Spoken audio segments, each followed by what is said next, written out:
아버지 하나님, 이 밤에 좋지 않은 날씨 속에서도 함께 기도하기 위하여 예배당에 함께 찾아온 사랑하는 교우들을 축복하여 주시기 원합니다.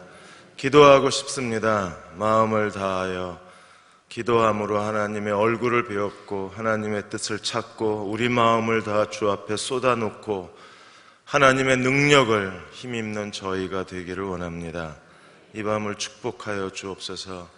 거룩한 시간으로 구별하여 주옵소서. 그리고 하나님과 함께 은혜로 충만해지는 시간으로 하나님이 축복하여 주옵소서. 한 주간의 모든 마음의 피곤함과 육신의 연약함을 다 그리스도의 보혈로 씻어주시고 성령의 기름 부으심을 따라 전심을 다하여 기도하는 이 밤으로 하나님이 함께하여 주옵소서. 예수님의 이름으로 축복하고 기도하옵나이다. 아멘. 오늘은 사무엘하 16장 말씀을 같이 나누고 기도하겠습니다. 사무엘하 16장 9절에서 12절 말씀입니다. 사무엘하 16장 9절에서 12절 같이 함께 읽겠습니다. 수리아의 아들 아비새가 왕께 여짜오되 이 죽은 개가 어찌 내 주 왕을 저주하리이까? 청하건대 내가 건너가서 그의 머리를 베게 하소서 하니 왕이 이르되 스루야의 아들들아 내가 너희와 무슨 상관이 있느냐? 그가 저주하는 것은 여호와께서 그에게 다윗을 저주하라 하심이니 내가 어찌 그리하였느냐 할 자가 누구겠느냐 하고 또 다윗이 아비새와 모든 신하들에게 이르되 내 몸에서 난 아들도 내 생명을 해하려 하거든 하물며 이 베냐민 사람이라 여호와께서 그에게 명령하신 것이니 그가 저주하게 버려두라. 혹시 여호와께서 나의 원통함을 감찰하시니 오늘 그 저주 때문에 여호와께서 선으로 내게 갚아주시리라 하고 아멘. 우리는 하나님께서 나단 선지자를 통해서 다윗의 집에 칼이 영원히 떠나지 아니하리라는 저주와 심판의 예언을 들었습니다. 우리 15장에서 압살롬이 아버지를 향해서 칼을 빼어들었어요. 이 칼이 영원히 너희 집에서 떠나지 아니하리란 예언이 시작이 된 겁니다. 압살롬이 빼어든 칼보다 사람들에게 더 큰 고통을 주는 보이지 않는 칼이 있는데 그게 사람의 비난입니다. 비난은 무서운 칼이에요. 비난에 의해서 수많은 사람들이 상처를 받고 비난과 비방과 까닭 없는 여러 가지 비웃음과 그리고 사람들에 대한 조롱의 말로 인해서 칼로 죽은 사람보다 비난에 의해서 고통당하는 사람이 어쩌면 우리 주변에 더 많이 있을 것입니다. 이 비난이 지금 다윗의 뒤를 따라가고 있는 거예요.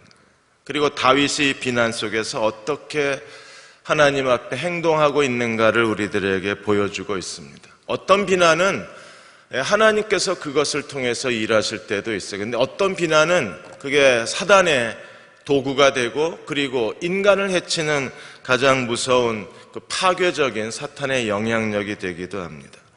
사탄이라는 이름은요, 비방자라는 이름이에요. 그래서 사탄이 이 비방, 이유 없이 그리고 근거도 없는 이 비방과 헛소문과 그리고 사람들을 선동을 해서 수많은 사람들을 쓸모없게 만들고 하나님께 쓰임받지 못하게 가로막을 뿐 아니라 경건하게 살고자 하는 사람들을 이유 없이 넘어뜨리는 경우도 많이 있어요. 우리는 비난이 선과 악의 양쪽 얼굴을 다 갖고 있다는 사실을 기억해야 돼요. 대부분의 많은 사람들이 자신이 받는 비난을 하나님이 주신 거라고 이야기하기도 합니다. 그러나 어떤 비난은 하나님이 주신 거지만 어떤 비난은 자기가 만들어 놓은 거예요. 그리고 어떤 비난은 무섭게도 사탄이 하나님의 사람을 쓸모없게 만들기 위해서 사탄이 우리 앞에 가로놓을 때도 많이 있습니다. 그래서 비난이 어떤 성격을 갖고 있는가를 우리가 분별해야 되고 이 비난에 대한 올바른 영성과 지혜를 가질 필요가 있어요. 죄가 에덴 동산에 들어왔을 때 죄가 가져온 가장 무서운 증상이 뭐였습니까? 사람이 자기를 변명하기를 시작을 했어요. 그 변명은 상대방에 대한 비난으로 간 겁니다. 하나님이 아담에게 왜 네가 선악과를 먹었냐 그랬을 때 아담이 자기를 변명한다고 하와를 비난을 합니다. 하와를 비난하면서 누구를 비난합니까? 하나님을 원망하는 거예요. 하나님이 창조하신 여자 때문에 내가 먹었다는 거예요. 하와도 가만히 있을 수 없죠. 죄가 사람을 끌고 가는 게 비난의 골짜기이기 때문에 하와도 즉각적으로 뱀이 결국 뱀 때문에 자기가 하와가 선악과를 먹게 되었노라고 변명을 늘어놓아요. 그 변명은 뱀에 대한 비난으로 이어지는 겁니다. 사람은 비난 속에 살아갈 수밖에 없습니다. 그러나 이 비난이 어떤 종류의 비난인가를 우리가 명확하게 이해를 해야지 그냥 비난을 다 하나님께 덮어씌우고 하나님이 주셨다고 다 얼버무려버리고 이 비난이 하나님께로부터 온 거라고 그렇게 우리가 말하기 시작하면 그게 또 다른 변명거리가 돼버리는 거예요. 문창극 총리 후보자가 반민족 그리고 친일 인물이라는 그 세인들의 비난, 언론의 비난, 그리고 동료 정치인들의 비난이 계속되니까 반일에 대한 그 친일에 대한 비난이 쏟아지니까 갑자기 반일에 대해서 발언을 늘어놓기를 시작을 했습니다. 그래서 위안부 문제에 대해서 오늘 고노다마 해명이 나왔는데 그거에 대해서 위안부는 반인륜적 범죄 행위라고 연일 일본을 비난하고 있고 그리고 자기가 가장 존경하는 사람이 안중근 의사 안창호 선생이라고 계속 비난이 뭘 뜻하는지 이분은 잘 모르시는 것 같아요. 사람들이 왜 자기를 비난하는지 이해를 못합니다. 그래서 그 비난 때문에 자기 스스로를 다 변명하려고 그렇게 애를 쓰니까 그 사람들의 비난, 언론의 비난이 뭐 때문에 자기에게 오는지를 이해 못하고 비난을 방어하다 보니까 방어하는 게 더 부끄럽게 보이는 거예요. 그리스도인들이 하나님 앞에 살아갈 때 도대체 이 비난이 무엇을 위한 건가를 알아야 돼요. 그리고 어디로부터 온 건가를 알아야 돼요. 그리고 그 비난을 대항하거나 비난을 수용하거나 아니면 비난 속에 침묵하거나 아니면 비난을 대적해야 되는 거예요. 이걸 할 줄 모르면 우리는 비난에 휩싸이게 되어지고 그리고 비난의 혼란 속에 빠져버리게 되면 올바른 그 비난을 대할 수가 없기 때문에 스스로 무너져 버릴 수가 있어요. 그래서 오늘 다윗이 어떻게 행동했는가를 우리가 세 가지 장면으로 나누어서 살펴보고자 합니다. 다윗이 하나님 앞에서 이 비난에 대해서 어떤 태도를 취하고 있습니까? 자기 주변에 지금 거짓말로 그리고 자기를 비난하는 사람들에 대해서 다윗은요 그걸 하나님께 맡겨요. 그러니까 믿음의 양면성을 먼저 우리들에게 보여줍니다.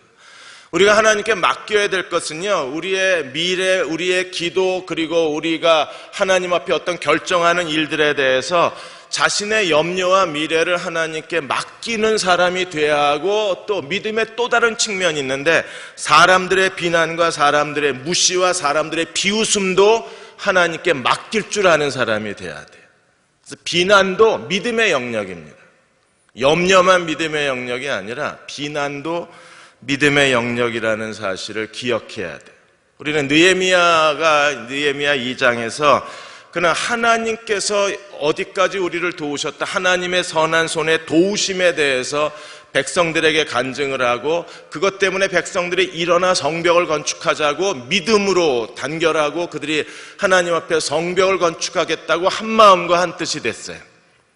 그런데 산발랏 도비아 겟셈이 이러한 그 느헤미야와 백성들이 하나님의 성벽을 건축하겠다고 일어나자 그들이 비웃었습니다. 그리고 조롱했습니다. 업신여겼습니다. 이러한 비웃음과 업신여김에 대해서 느헤미야가 어떻게 했습니까? 그는 이렇게 하나님 앞에 산발랏 도비아 겟셈과 모든 백성들 앞에서 이렇게 외쳤습니다.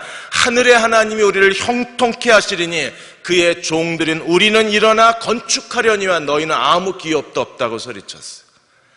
그들의 비웃음과 그들의 그 어리석음에 대해서 산발랏 도비아 겟셈이 하는 그런 그 조롱에 대해서 지금 느헤미야는 어떻게 하고 있습니까? 하늘의 하나님이 우리를 형통케 하실 것이다. 그걸 하나님의 손에 의탁하고 하나님께 맡기고 그리고 그들의 조롱과 비웃음과 그리고 그들의 여러 가지 조소에 대해서 느헤미야는 침묵을 지키는 거예요. 우리가 이 믿음의 양면성을 지켜보면서 어떤 일들이 일어났는가를 살펴보고자 합니다. 16장 1절에서 4절까지 먼저 무비보셋의 시종 시바와의 만남이 먼저 기록이 되고 있습니다. 16장 1절에 다윗이 마루턱을 조금 지나니 무비보셋의 종 시바가 안장지은 두 나귀에 떡 200개와 건포도 100성이와 여름과일 100개와 포도주 한 가죽 부대를 싣고 다윗을 맞는지라.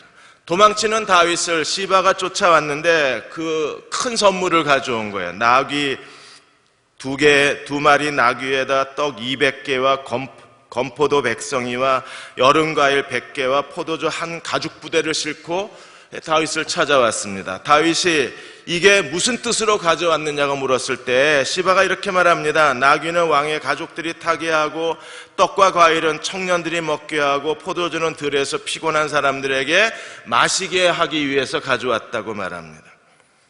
다윗이 다시 물었습니다. 그러면 내 주인의 아들 무비보셋은 어디 있느냐? 다윗은 기대했어요. 무비보셋이 자기가 도망치고 망명길에 올랐으니까 자기에게 은총을 받은 무비보셋은 자기 편에 설 줄 알았습니다. 근데 무비보셋은 안 오고 시바만 온 거예요. 나중에 이것 때문에 다윗이 이렇게 질문을 합니다. 내 주인의 아들은 어디 있느냐? 이 질문의 또 다른 해석은 지금 무비보셋은 어느 편에 서 있느냐? 내 편에 서 있느냐 아니면 압살롬 편에 서 있느냐를 질문했다는 거예요. 그러자 시바가 다윗이 묻지도 않은 대답까지 하면서 이렇게 무비보셋을 모함을 합니다. 시바가 왕께 여짜오되 예루살렘에 있는데 그가 말하기를 이스라엘 족속이 오늘 내 아버지의 나라를 내게 돌리리라 하나이다. 무슨 말입니까? 드디어 내가 왕권을 되찾겠다는 겁니다. 여러분, 이건 너무 지나친 비약입니다. 그리고 논리가 맞지를 않습니다. 압살롬이 반란을 일으켰는데 왜 무비보셋이 왕권을 찾습니까? 더군다나 압살롬이 무비보셋에게 왕권을 준다 그래도 무비보셋은요 이미 율법에 의해서 다리를 절기 때문에 왕이 될 수가 없는 사람입니다. 근데 시바는 지금 무비보셋이 왕권을 되찾는다고 흥분해서 예루살렘에 남아있다는 거예요. 다윗은 논리가 맞지 않는 이 시바의 말에 그대로 이게 사실인지 아닌지 판단할 시간이 없는 거예요. 다만 다윗이 이러한 상황에 대해서 이게 맞냐 틀리냐를 따지기 전에 다윗이 먼저 경고를 한 게 뭐냐 하면 4절에 왕이 시바에게 이르되 무비보셋에게 있는 것이 다 내 것이니라 하니라. 만일에 무비보셋이 이렇게 반란을 일으켰다면 무비보셋에게 준 것은 이제부터 내 것이라고 선언을 해버려요. 그 말이 맞는지 틀리는지 상황을 판단할 시간이 없는 겁니다. 지금 도피하는 중에 무비보셋의 일로 시간을 빼앗길 수도 없고 지금 그게 맞는지 틀리는지 찾아가서 상황을 파악할 시간적 여유도 없고 그럴 마음의 여유도 없는 거예요. 다만 경고를 한 겁니다. 누구든지 나에게 반역을 하는 자는 아무것도 그에게 남는 것이 없다. 만일에 나에게 반역을 꾀했다면 나는 그의 모든 것을 되찾겠다는 선언을 하시고 그런 뜻으로 무비보셋에게 주었던 것을 시바 네가 가지라고 선언을 한 거예요. 근데 나중에 19장에 가면 이게 시바의 모함이요 음모라는 사실을 다윗이 나중에 알게 돼요. 그런데 그 당시에는 지금 상황이 시바가 아주 교묘하게 사람의 연약한 데를 치고 들어오는 겁니다. 지금 다윗이 도망가면서 시바를 봤을 때 누굴 생각해요? 무비보셋. 무비보셋은 어떤 사람입니까? 다윗이 크게 은총을 베푼 사람입니다. 은총을 베푼 사람이 자기와 함께 가지 않는 거에 대해서 다윗이 서운해할 걸 알고 모함을 해서 결국에 무비보셋에게 준 거를 시바가 자기가 다 재산을 차지하는, 재산을 관리했던 사람이 결국 재산을 다 빼앗아가 버립니다. 다윗의 마음이 얼마나 아팠을까요? 나중에 사실을 알고 위로를 받았겠지만 그러나 지금 이 상황에서는 누구보다도 은총을 베풀었던 무비보셋마저도 자기를 배반하고 자기에게 돌아섰다고 생각했을 때 그의 마음은 너무나 아팠을 겁니다. 그걸 지금 시바가 그 틈을 타서 무비보셋을 모함을 하고 음모를 꾸미고 그리고 그의 재산을 빼앗아가는 거예요. 우리가 살아가다 보면 이렇게 다른 사람의 모함에 의해서, 다른 사람의 거짓에 의해서 사람들에게 서운함을 느끼고 사람들에게 보이지 않는 비난을 받게 되고 그 비난 때문에 고통을 당할 때가 있는 거예요. 잔 맥스웰 목사가 골드 리더스 골드라는 그의 책에서 건설적인 비판을 받지 않으면 건설적인 칭찬을 받을 기대를 하지 말라 그랬어요. 비난이 건설적이면 그건 너무나 좋은 겁니다. 왜냐하면 비판과 칭찬은 같이 가는 거기 때문에. 그러나 건강하지 못한 비난은 정말 참기가 어려운 거예요. 그래서 잔 맥스웰도 말하기를 만일에 하나님께 쓰임받기를 원한다면 사람들에게 비난받는 것에 익숙해져야 된다. 하나님이 쓰신 사람들 누구나 다 비난을 받았습니다. 예수님도 이 땅에 사시는 동안에 비난을 받으시고 심지어 십자가에 매달리실 때 사람들의 침뱉음과 조롱을 당하셔야 하고 손가락질을 당하셔야 했어요. 바울은 가는 곳마다 유대주의 교사들에게 비난과 반대와 그리고 온갖 음모에 시달려야 했습니다. 하나님께 쓰임받은 사람들이 비난 속에서 하나님을 섬겼지 비난 없이 하나님을 섬긴 사람은 없다는 거예요. 그러므로 맥스웰은 하나님의 손에 붙잡힌 사람들의 공통점이 비난 속에서 하나님을 따랐다는 거예요. 우리 주변에는 끊임없이 그 사람이 가지고 있는 불만스러운 것, 그 사람의 약점, 그 사람의 가지고 있는 결함을 찾아내는데 탁월한 능력을 가진 사람이 우리 주변에 언제나 있기 때문에 누구도 사람의 비난에서 면제될 수는 없다는 거예요. 아리스토텔레스도 이렇게 말했습니다. 비난받기 싫으냐? 그러면 하찮은 사람으로 살아라 그랬어. 아무 말도 안 하고 아무것도 하지 마라. 그러면 아무 비난도 받지 않을 거다. 그러나 자신의 일에 성실하고 자신에 대해서 책임을 다하고 자기 분야에서 스스로 자기의 탁월함을 드러내길 원하면 비난을 각오하라 그랬어요. 다윗이 무비보셋에게 느꼈던 아픔, 얼마나 그의 마음에 큰 상처가 되었을까요? 압살롬이 들고 있는 칼보다도 어쩌면 무비보셋에게 느낀 서운함이 다윗에게 더 슬펐을지도 모릅니다. 우리가 이러한 비난을 당했을 때 나는 어떻게 행동해야 될 것인가를 하나님 앞에 나와서 다윗에게 지혜를 배울 필요가 있어요. 두 번째로 5절에서 14절까지 보시면 사울의 친척인 시므이를 만나게 됩니다. 요나단의 아들 무비보셋에 대해서 이렇게 고통스러운 그 서운함을 느꼈던 다윗에게 또 다른 사람이 등장하는데 사울의 친척 시므이예요.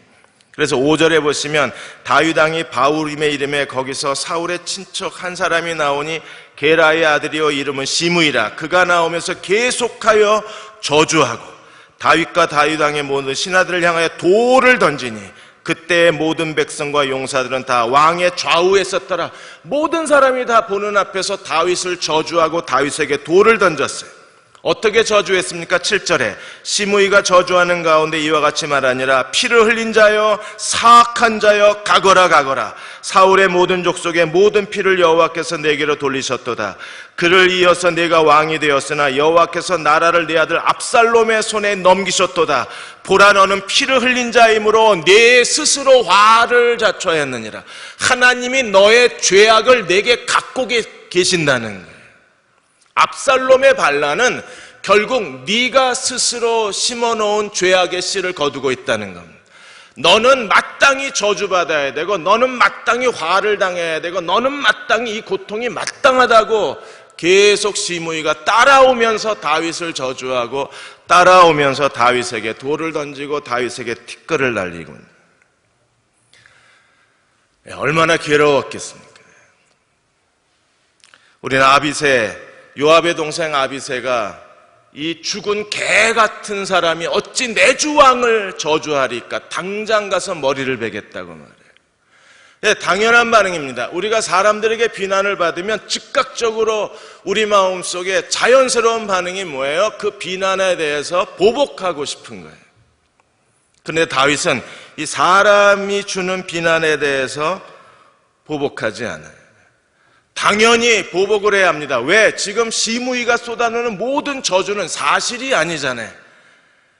여전히 사울에게 충성된 사람들이 일부 남아있어서 이 기회를, 다윗이 이렇게 압살롬의 반란으로 도망치는 기회를 차서 그들은 온갖 모함을 쏟아놓는 겁니다. 이건 거짓말이에요.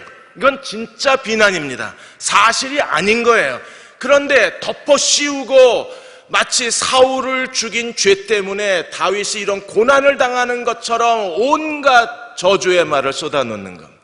누구라도 다윗이 왜 이런 고난을 당하는지 누구나 다 알아요. 그것은 밧세바와의 간음이 원인입니다. 그런데 그 사실은 내버려 두고 이들은요, 자기의 관점에서 사울에 충성된 사람들이 사울의 관점에서 모든 걸 다 오해하고 모든 그릇된 소문을 퍼뜨리고 온갖 악플을 달면서 다윗이 이런 고난을 당하는 것이 마치 사울처럼 꾸며대는 거예요. 억울한 겁니다. 이건 정말 원통한 일입니다. 다윗이 말한 것처럼. 그러나 스루야의 아들 아비새의 그 반응은 적당하지 않은 거예요. 다윗이 그에게 이렇게 말합니다. 10절에 스루야의 아들들아, 내가 너희와 무슨 상관이니? 이건 너희하고 상관없는 일이라는 거예요. 이거는 내가 받는 비난이라는 거예요. 다윗이 뭐라고 말합니까? 여호와께서 그에게 다윗을 저주하라 하심이니 네가 어찌 그리하였느냐 할 자가 누구겠느냐? 이거 하나님이 시키신 거라는 거예요. 두 번이나 다윗이 고백합니다. 여호와께서 그의 입을 빌려서 나를 저주하라고 시키신 일이다. 11절에 내 몸에서 난 아들도 내 생명을 해하려거든 하물며 이 베냐민 사람이라 여호와께서 그에게 명령하신 것이니 그대로더라. 그 비난, 억울한 비난, 그리고 억울한 헛소문, 그리고 억울한 이 덮어씌운 누명에 대해서 다윗은요, 변명하려고 하지 않고 하나님이 다윗을 저주하라고 시킨 거라고 받아들입니다. 왜 그래요? 지금 내가 이런 저주를 당하는 것이 무엇 때문이라는 사실을 다윗이 알고 있기 때문에 그래요. 이것은 또 다른 하나님이 나단을 통해서 예언하신 칼이라는 걸 아는 거예요. 그의 말은요, 거짓이에요. 그의 말은 꾸며놓은 거예요. 이 시므이가 쏟아놓는 말은요, 사실이 아니에요. 그런데도 내버려 두라는 거예요. 왜요? 자신이 하나님 앞에 지은 죄 때문에 이런 하나님의 징계와 심판이 온다는 걸 알고 있기 때문에. 데이비드 호킹이 비난을 받으면 반드시 세 가지 태도를 가지라 그랬어요. 그리스도인이라면 이 세 가지 태도를 가져야 되는데, 그 첫째는 나도 비난받을 수 있다는 사실을 받아들여야 합니다. 어떤 사람들은 비난받는 거에 대해서 굉장히 자존심 상해야 합니다. 그리고 감히 어떻게 나를 비난하냐고 그래요. 여러분, 누구라도 비난을 받습니다. 심지어 예수님도 비난을 받았고, 하나님 마음에 합했던 다윗도 비난을 받았고, 하나님께 쓰임받았던 모든 하나님의 사람들이 일부러 꾸며놓은 온갖 거짓말과 누명을 씌운 악소문에 시달려야 했다면 우리도 비난받을 수 있다는 사실을 기억해야 돼요. 우리가 만일에 그 사실을 받아들이지 않으면 하나님을 섬기기에 쉽지가 않은 거예요. 넘어지고 쓰러지고 주저앉을 수밖에 없습니다. 그러나 나도 비난받을 수 있다는 사실을 알게 되면 우리는 오히려 그 비난 속에서 하나님을 섬기는 담대한 믿음을 배울 수가 있는 거예요. 그래서 첫 번째로 데이비드 호킹이 가르치는 게 뭐냐 하면 나도 비난받을 수 있는 사실을 깨달아라. 그래서 사람들이 비난할 때 너무 지나치게 실망하지 말고 너무 지나치게 자기 자신에 대해서 좌절할 필요가 없다는 거예요. 두 번째로 사람들의 비난받을 때 혹시 이 비난을 사람들이 비난할 만한 그런 환경을 내가 만들지 않았는지 철저하게 자아를 성찰하라 그랬어요. 사람들이 내게 대해서 그렇게 얘기할 때에는 분명히 뭔가 이유가 있을 거예요. 그러므로 혹시 내가 그 비난을 만들 만한 어떤 접촉점을 준 것은 아닌가 자기를 살피는 게 지혜롭다 그랬어요.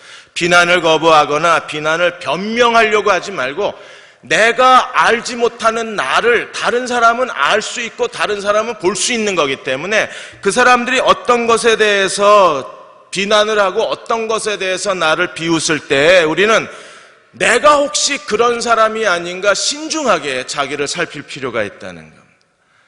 지금 다윗이 하나님이 내게 시키신 것이다, 하나님이 내게 명령하신 것이다 라고 받아들일 수 있는 건 무엇 때문에 그렇습니까? 자기의 잘못을 다윗이 인식하고 있기 때문에 그런 거예요.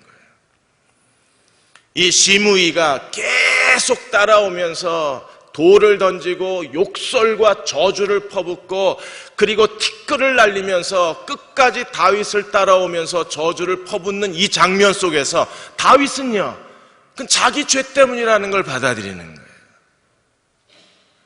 우리가 하나님 앞에 비난받을 때 비난하는 사람에 대해서 저항할 게 아니라 혹시 그 사람의 비난이 하나님이 나를 더 성숙하게 만드는 건 아닌지, 하나님께서 나의 약점을 오히려 깨닫게 하시는 건 아닌지, 그것을 통해서 내가 더 하나님 앞에 더 헌신의 깊은 자리로 나아가게 인도하시는 건 아닌지 스스로 자기를 돌아볼 수 있는 자아성찰의 지혜가 필요한 거예요.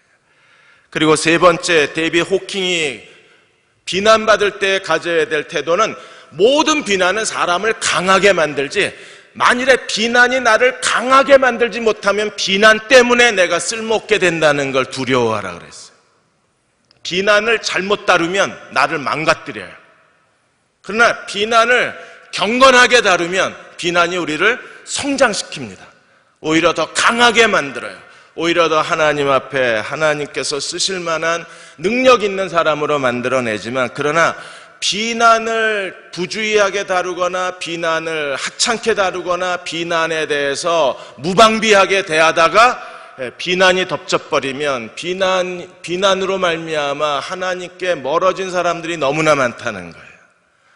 사랑하는 여러분, 사람이면 누구나 살아가면서 비난을 피할 수는 없습니다. 그 비난이 우리를 더 하나님 앞에 강하게 만드는 하나님의 도구가 되게 해야지, 비난에 걸려 넘어지고 비난의 함정에 빠지고 비난의 늪에 빠져버리면 어느 사이에 우리가 하나님 앞에 쓸모없게 되는 거예요. 모든 비난이 우리를 더 겸손하게 만들고, 그 비난 때문에 더 기도의 자리로 나아가고, 비난 때문에 우리가 더 인격적으로 성숙해지고, 그 비난 때문에 우리가 더 자신의 안일과 나태함에서 잠에서 깨어나 더 깨어 근신하여 정신 차리고 자기 개발에 힘쓸 수만 있다면 모든 비난은 우리를 강하게 만들어주는 거예요. 그러나 좌절하면, 비난이 우리를 끌고 다니기 시작하면 결국에 비난에 의해서 우리가 시간을 낭비할 수밖에 없는 겁니다. 로버트 가요사키 그리고 샤론 레이트 두 사람이 부자 아빠의 비즈니스 스쿨이라는 책에서 그분이 자기 그 부부에 대한 이야기를 했습니다. 사람들은 누구나 다 사람들이 나를 어떻게 평가할까, 나를 어떤 사람으로 생각할까를 두려워하면서 산다 그랬어요. 그래서 사람들에게 비난을 받지 않으려고, 사람들과 좋은 관계를 유지하려고 애를 쓰는 게 사람의 본성이라 그랬어요. 우리도 그렇지 않나요? 사람들에게 비난받지 않으려고, 좋은 사람이라고 평가받기 위해서 우리는 가능한 상대방에 대한 감정을 숨기고 우리는 적당한 인간관계의 거리를 유지하면서 그 사람에게 좋은 사람이라는 인상을 주려고 애를 쓰는 거예요. 그러나 이러한 이 가식의 삶은 결국 한계가 있다는 겁니다. 우리는 사람들에게 비난받을 것을 두려워하면서도 그 비난 속에서 가까워지는 법을 배워야, 그래야 이게 부자 아빠의 비즈니스 스쿨에서 가장 중요한 교훈을 배운 사람이라는 겁니다. 그래서 이 저자가 자기하고 자기 그 아버지하고 자기에 대한 얘기를 하는 거예요. 너도 집에서 받지 않냐? 엄마는 끊임없이 아빠를 비난한다. 그리고 아빠도 지지 않고 엄마를 비난한다. 그러나 비난 때문에 우리 부부가, 네 아빠하고 엄마가 관계가 나빠지진 않았다. 오히려 비난에도 불구하고 우리는 정말 서로 존경한다는 걸 네가 알 거다. 그걸 배워야 된다는 거예요. 비난이 없는 인간관계가 성숙한 관계가 아니라 비난 속에서도 사랑하고 비난 속에서도 존경할 만한 인간관계가 정말 성숙하다는 거예요. 어떻게 이렇게 자기를 연출해낼 수 있어요? 데이비드 호킹이 말한 것처럼 비난에 대한 인격적 자세를 우리가 배워야, 그래야 하나님의 능력의 손에 붙잡힌 바 되어서 하나님께 쓰임받을 수 있는 겁니다. 다윗은 비난에 대해서 하나님 앞에 비난에 대한 그 분명한 영성을 갖고 있었어요. 이 비난은 하나님이 시키신 것이다. 이건 하나님이 명령하신 것이다. 거기서 끝났나요? 아니요. 거기서 한 걸음 더 나아갑니다. 12절에 다윗은 이렇게 고백합니다. 혹시 여호와께서 나의 원통함을 감찰하시리니 오늘 그 저주 때문에 여호와께서 내게 무엇으로 갚으시리라? 선으로 갚아주시리라. 내가 지금 받는 비난 원통한 겁니다. 억울한 겁니다. 사실이 아닙니다. 그러나 하나님께 맡기는 거예요. 여러분의 미래를 하나님의 손에 맡기셨습니까? 여러분의 모든 염려를 하나님의 손에 맡기셨습니까? 여러분의 아들, 딸들의 미래를 하나님의 거룩한 능력의 손에 맡기셨나요? 그렇다면 우리가 사람들에게 받는 비난과 억울함도 주의 손에 맡겨야 돼요. 왜? 이 저주까닭에 하나님이 어느 날 내게 선으로 갚아주시고 하나님께서 나의 정직한 말을 드러내어 주시기 때문에 그게 믿음입니다.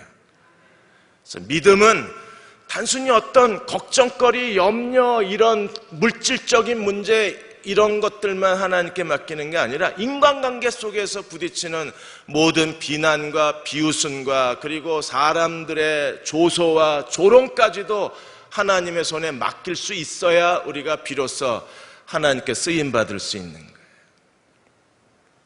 하나님이 나중에 다윗이 이 시므이에 대해서 어떻게 했습니까? 열왕기하 2장 8절에 가보시면 죽기 전에 솔로몬에게 유언을 남기면서 시므이에게 적당하게 시므이의 행동에 대해서 네가 심판을 하라고 솔로몬에게 명해요. 그래서 결국에 솔로몬이 시므이에 대해서 그 하나님의 심판을 대행하게 됩니다. 그러니까 솔로몬이 뒤처리를 하는 거예요. 하나님은 다 보고 계시고 다 알고 계시고 다 듣고 계시기 때문에 우리가 그분의 손에 의탁하면 하나님께서 그 일에 대해서 이 저주를 선으로 바꾸어 주셔서 우리에게 하나님이 우리에게 주신 것들이 무엇인가 진실을 드러내어 주실 거예요. 진실은 누가 드러내십니까? 하나님이 드러내어 주시는 거예요. 그때까지 우리가 해야 할 일은 무엇인가요? 모든 이 저주와 비난과 사람들의 이 나에 대한 온갖 부정적인 태도에 대해서 우리는 순종하고 하나님께 나아가야 돼요. 히브리서 5장 8절 9절에서 이렇게 말했습니다. 그가 아들이시라도 받으신 고난으로 순종함을 외워서 온전하게 되셨은즉 자기에게 순종하는 모든 자에게 영원한 구원의 근원이 되신다 그랬습니다. 주님도 고난으로 순종을 배워서 순종이 온전케 됐다 그랬어요. 여러분, 우리도 이러한 모든 고난을 통해서 뭘 배워야 합니까? 하나님께 순종하는 걸 배워야 돼요. 순종의 성숙한 종들이 되시기를 축원합니다. 하나님께 온전한 순종을 드릴 수 있어야, 그래야 하나님이 그를 통해서 일하실 수 있는 거예요. 그 순종을 배우게 하기 위해서 우리에게 하나님이 어려움을 주신다면 우리는 기꺼이 그 어려움을 통해서 하나님 앞에 엎드리는 걸 배워야 하고 하나님께 순종하는 걸 배워야만 돼요. 자, 15절에서 19절까지 보시면 이제 압살롬이 후세를 만나게 된, 후세는 누구였어요? 다윗의 친구요, 모략가였습니다. 그런데 다윗이 후세를 누구에게로 돌아가라고 그랬습니까? 압살롬에게 돌아가서 어떻게 하라고 그랬어요? 후세로 하여금 어떤 사람의 계략을 무너뜨리라고 그랬습니까? 아비도벨의 계략을 네가 들어가서 무너뜨리라고 대신 보낸 사람이 누구예요? 후세였었어요. 그래서 후세가 들어가서 지금 압살롬이 예루살렘에 들어왔을 때 후세가 이렇게 그 소리를 지릅니다. 16절에 보시면 다윗의 친구 아렉 사람 후세가 압살롬에게 나아갈 때 그에게 말하기를 왕이여 만세, 왕이여 만세. 그때 압살롬은 아히도벨과 이미 같이 그 예루살렘의 성에 입성하는 중이었었습니다. 왕이여 만세, 왕이여 만세 불렀을 때에 압살롬이 뭐라고 그랬습니까? 17절에 압살롬이 후세에게 이르되 이것이 네가 친구를 후대하는 것이냐? 네가 어찌하여 네 친구와 함께 가지 아니하였느냐? 이 네 친구는 누구예요? 다윗. 왜 다윗과 가지 않았냐? 네가 다윗에 대한 자비가 이게 전부냐? 다윗에 대한 너의 충성이 이게 다냐? 다윗에 대한 우정이 이게 다냐? 이렇게 압살롬이 후세에게 묻고 있는 겁니다. 그런데 후세가 지금 압살롬 앞에서 뭐라고 외치고 있어요? 어쨌든 압살롬의 신임을 받아야, 그래야 아히도벨의 계략을 무너뜨릴 수 있으니까 압살롬의 신뢰를 받는 게 지금 후세가 해야 할 중요한 일입니다. 그는 목숨을 내어놓고 지금 다윗에게 충성하고 있는 거예요. 그래서 압살롬의 신임을 받기 위해서 후세가 압살롬 앞에서 왕이여 만세, 왕이여 만세 외칩니다. 우리는 이 장면을 보고 아무리 다윗의 친구라고 그래도, 아무리 압살롬의 신임을 받아야 다윗을 위한다고 그래도 어떻게 이렇게 노골적으로 거짓말을 할 수 있을까? 우리는 후세의 얼굴을 한 번 더 쳐다보게 돼요. 그러나 가만히 들여다보면요, 후세는요 지금 압살롬 왕만세를 외치고 있는 게 아니에요. 그냥 압살롬 이름은 빼고 왕만세를 외치고 있는 겁니다. 그러면 압살롬을 쳐다보고 왕이여 만세를 외치지만 후세의 마음속에 왕은 누구예요? 다윗이에요. 왕이여 만세. 그러나 후세가 생각하는 왕은 어쩌면 그 마음속에 다윗을 생각하고 왕이여 만세를 외쳤을 겁니다. 그러자 18절에 후세가 압살롬에게 이르되 그렇지 아니하나이다. 내가 여호와와 이 백성 모든 이스라엘이 택한 자에게 속하여 그와 함께 있을. 여호와가 택한 왕, 이스라엘이 택한 왕, 나는 그 왕께 충성을 다할 것입니다. 여기도 여전히 압살롬이라는 말을 안 합니다. 왜요? 후세에게 여호와가 택한 왕은 누구예요? 다윗입니다. 여전히 이스라엘이 택한 왕은 누구예요? 다윗이니까. 그리고 더 결정적인 말을 해요. 19절에 또 내가 이제 누구를 섬기리이까? 그의 아들이 아니니까 내가 전에 왕의 아버지를 섬기기와 같이 왕을 섬기리이다. 압살롬이 얼마나 기뻤겠습니까? 그런데 여기서 왕을 섬기겠다고 말한 의도를 압살롬은 모르는 거예요. 지금 후세는 어떻게 압살롬을 왕으로 섬기겠다고 하는 겁니까? 너의 계략을 깨트려서 나라를 다시 누구에게 돌려줘요? 다윗에게 돌려주는 것, 그게 내가 너를 섬기는 거다, 이렇게 외치고 있는 겁니다. 그러므로 후세는요 거짓말을 해서 압살롬의 환심을 찾는 것처럼 보였지만, 그러나 그의 거짓말은 거짓말이 아니라 진실 그 자체였었어요. 그런데 압살롬이 속아 넘어가는 겁니다. 우리는 하나님께서 다윗 곁에 이렇게 후세와 같이 충성된 사람을 곁에 두신 것에 대해서 얼마나 감사해야 되는지. 그는 거짓말처럼 보였지만 진심이었어요. 여전히 그가 충성을 바치겠다고 외치는 사람은 압살롬이 아니라 다윗이었던 거예요. 이번에 총리 후보뿐 아니라 김명수 사회부총리, 교육부 장관 후보 때문에 우리는 너무나 또 실망을 하는 겁니다. 제자의 논문을 가로챘는데 무려 8번이나 가로채. 상습범입니다. 8번이나 제자의 논문을 가로채서 자기가 마치 쓴 것처럼 그렇게 자기의 연구 그 실적을 과장했을 뿐 아니라 그 8번 제자의 논문에 자기 이름을 얹혀놓고 그 중에 3건은요 연구비까지 빼돌리셨습니다. 여러분, 이런 사람을 교육부 장관으로 앉혀야 되나요? 이런 사람이 사회부총리가 될 자격이 있나요? 도대체 청와대 검증 시스템이 어떻게 된 거가 이런 사람을 교육부 장관으로 앉히는지. 그러니까 모든 교육 쪽에 있는 사회단체 사람들이 전부 이 교육부 장관, 시민단체 사람들이 교육부 장관 자격이 없으니까 스스로 사퇴하라는 거잖아요. 지금 후세가 만일에 거짓말을 한 사람이라면 우리는 그가 충성됨에 대해서 의심을 해야 되지만, 그러나 그는 너무나 지혜롭게 거짓말처럼 보이는 진실을 외치고 있는 거예요.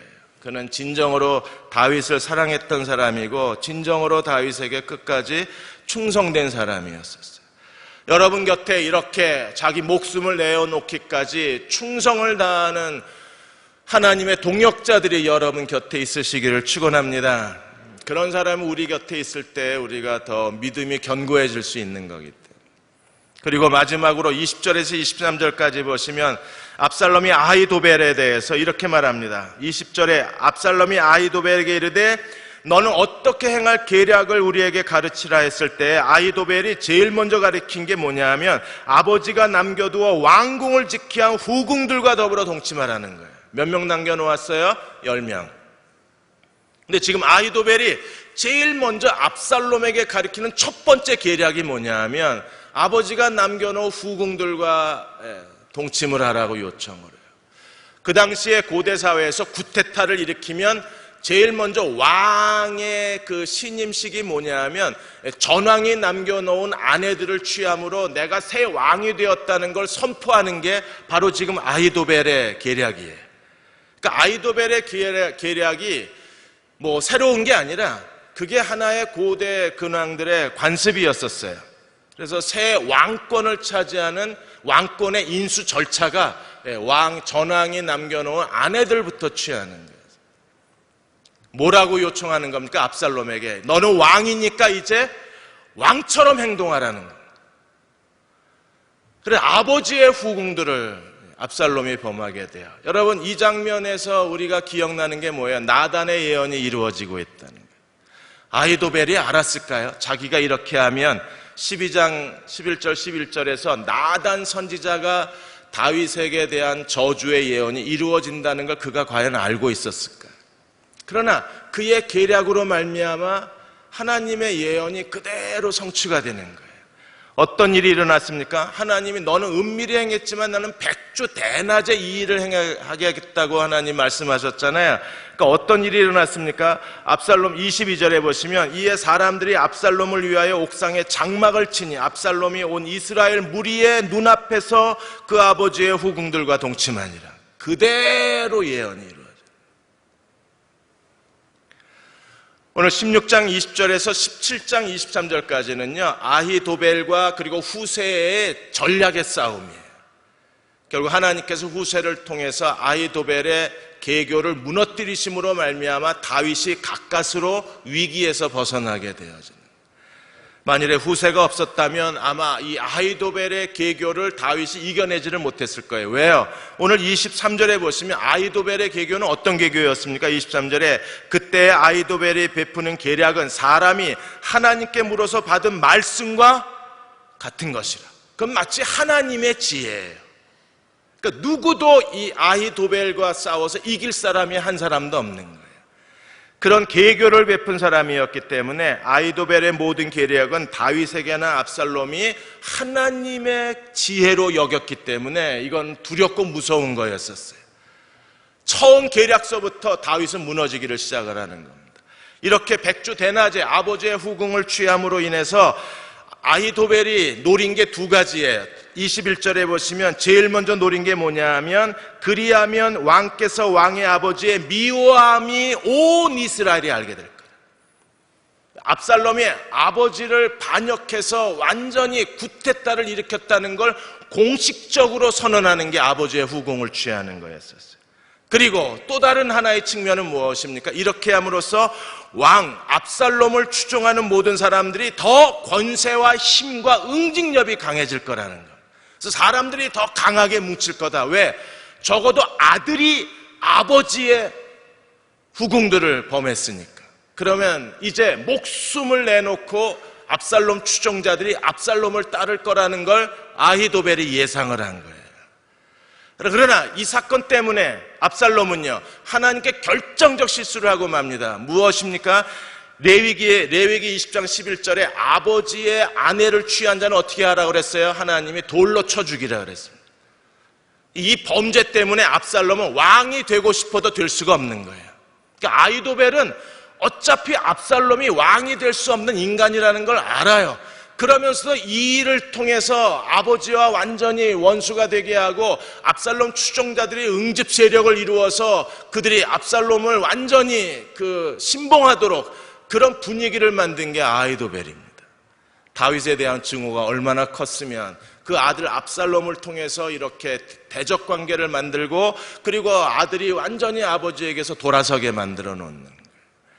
우리가 이러한 일련의 과정을 통해서 다윗이 아들 압살롬이 반란을 일으킨 것보다 더 무서운 게 16장에 일어나는 일련의 사건들입니다. 시바, 시므온, 그리고 이 아히도벨의 이런 모든 계략들, 이런 것들이 너무나 다윗을 고통스럽게 만들어 놓았을 거예요.